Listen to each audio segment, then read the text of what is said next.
పిఠాపురం నియోజకవర్గం మాజీ శాసనసభ్యులు శ్రీ ఎస్విఎస్ఎన్ వరమ్మ గారిని వారి సందేశాన్ని ఇవ్వాల్సిందిగా కోరుతున్నాం.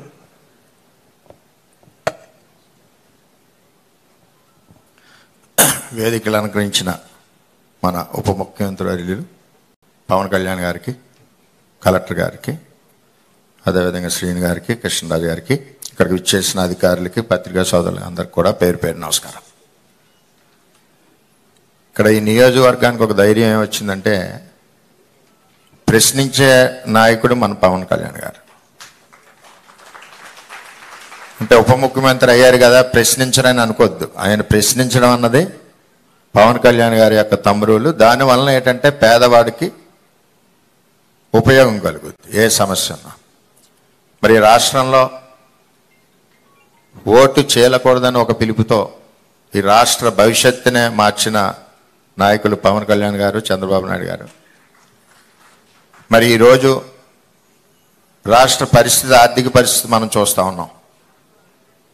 మొన్నే రివ్యూ చేస్తే రూరల్ డెవలప్మెంట్లో 2000 కోట్లకి సమాధానం లేదు మన కళ్యాణ్ గారు రివ్యూ చేసినప్పుడు.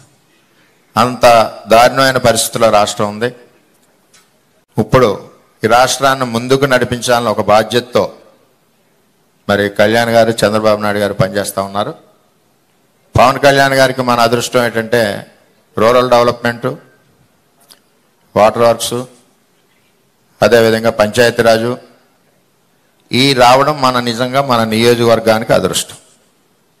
అలాగే కళ్యాణ్ గారు ఎలక్షన్లో బాగా దగ్గరగా చూశారు మత్స్యకార గ్రామాలు. మంచినీళ్ళు లేక చాలామంది ఆడపడుచులు సార్ని అడిగారు, అది సార్ గుండెల్లో కూడా ఉంది.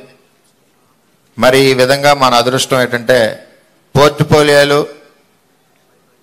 మన కళ్యాణ్ గారి చేతిలోనే ఉన్నాయి. గ్రామాలు డ్రైన్లు కానీ, రోడ్లు కానీ ఆశతో చూస్తూ ఉన్నాయి. ముఖ్యంగా ఆడపడుచులందరూ ఆశతో చూస్తూ ఉన్నారు. వీటన్నిటి మీద మనకి చాలా మేలు జరుగుద్దని ఒక ఆలోచనతో ఉన్నాం. అదేవిధంగా పెన్షన్లు ఇదివరకు ప్రభుత్వం 4 నెలలకో సంవత్సరానికో 200 రూపాయలు పెంచినా అది ఉపయోగకరంగా లేకపోవడం. మరి ఒకేసారి నిర్ణయం తీసుకున్నారు, 3వ సంతకంగా 1000 రూపాయలు కూడా ఒకేసారి ఆర్థిక ఇబ్బందుల్లో పెంచడం అంటే పేదవాడి మీద ఎంత అభిమానం ఉందన్నది మనం తెలుసుకోవాలి.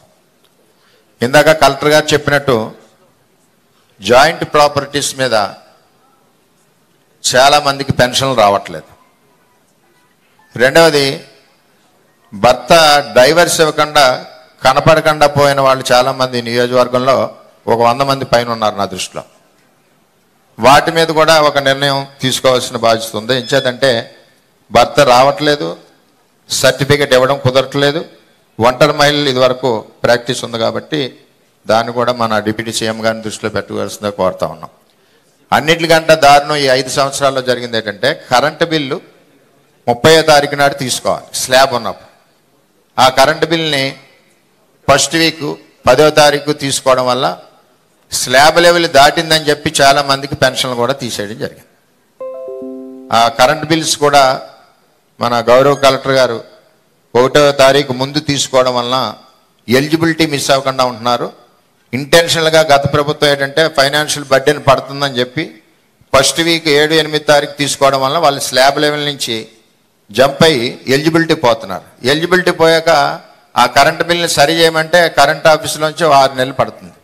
మళ్ళీ ఆన్లైన్లో లైన్ పెట్టేసరికి సంవత్సరం వరకు నష్టపోతూ ఉన్నాడు.